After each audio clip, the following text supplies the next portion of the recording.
You are in second stage. అంటే దీనికి medals ఏమి ఉండవు.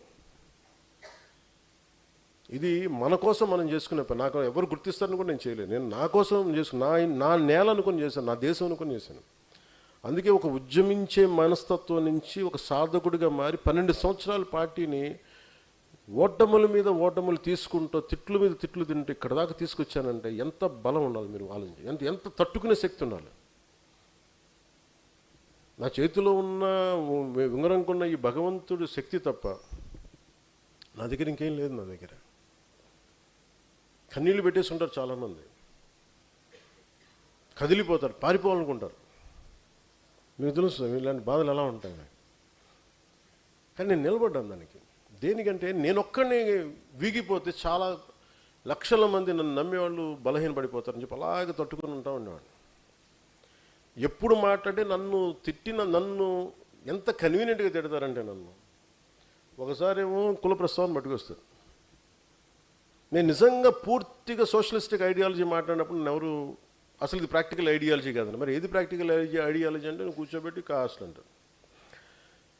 అసలు నాకు కులాలు ఎంత విసుగు వచ్చేసిందంటే, ఈ రోజున గోదావరి నీళ్ళు మనం తాగాలంటే ఒక్కొక్క కులానికి ఒకలా పనిచేస్తాయా? మురుగునీరు గోదావరిలో కలుషితం అయిపోతుంటే మీకు కూర్చోబెట్టి ఒక్కొక్క కులానికి ఎక్కువగా పనిచేయడం, ఇంకొక కులానికి తక్కువగా పనిచేయడం, అందరికీ సమానంగా, మతానికి సంబంధం లేదు, అందరూ సమానంగా పోతాం ఆ నీళ్ళు తాగితే. ఆ స్థాయిలో ఉన్నాయి. సో నేను ఇవన్నీ ఆలోచించి సమ్మర్ ఎక్కడో మనం దీనికి ఒక యూనివర్సల్ థాట్ పట్టుకోద్దాం, మోర్ ప్రాక్టికల్ థాట్ అని తీసుకొచ్చి ఇక్కడ దాకా నడుపుకుంటూ వచ్చాను.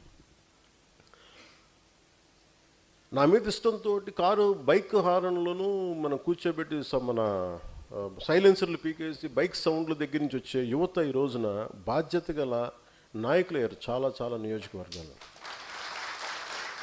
అంటే వాళ్ళు నిరంతరం నేను చెప్పి మాట్లాడి అసలు ఇంట్లో నుంచి బయటికి రాని వాళ్ళు ఎవరన్నా అడగాను, మీ పేరేంటమ్మా? హసీనా, షేక్ హసీనా. ఇక్కడున్న ఆడపడుచులు అందరూ వాళ్ళు అంతకుముందు ఒక 15 సంవత్సరాల ఇళ్ళ నుంచి బయటకు వచ్చేవాళ్ళు అడగాను, అసలు ఇప్పుడు వచ్చేవాళ్ళు కాదు. కాబట్టి ఏ ధైర్యంతో వచ్చారంటే, నేను చెప్పాను మీలో నుంచి బలమైన నాయకులు రావాలి. మీరు ఇళ్లలోంచి మీకున్న నిజంగా గృహిణులకు ఉన్నంత కోపం పాలిటిక్స్ మీద అవగాహనకి ఎవరికి మగాళ్ళు కూడా అంత ఉండదు అనిపిస్తుంది ఒకసారి. మీకు వచ్చి ఎంత ఎదురు తిరిగి అసలు నేనేమిటి లాగిపెట్టి కొట్టి మా అమ్మ దగ్గర వింటా ఉండేవాడిని అన్నీ. నాకు అందుకు తెలుసు మీరు అందరూ మా పిన్నుల దగ్గర మా అక్కల దగ్గర వింటావాడిని. సో నాకు ఇంట్లో ఆ కోపాలు ఎలా ఉంటాయో తెలుసు నాకు. సో అందుకని నాకు జనసేన ఆడపడుచులకి చాలా ఉన్నతమైన స్థానం ఇవ్వాలన్న నా కోరిక. దానికి నమ్మి మీరు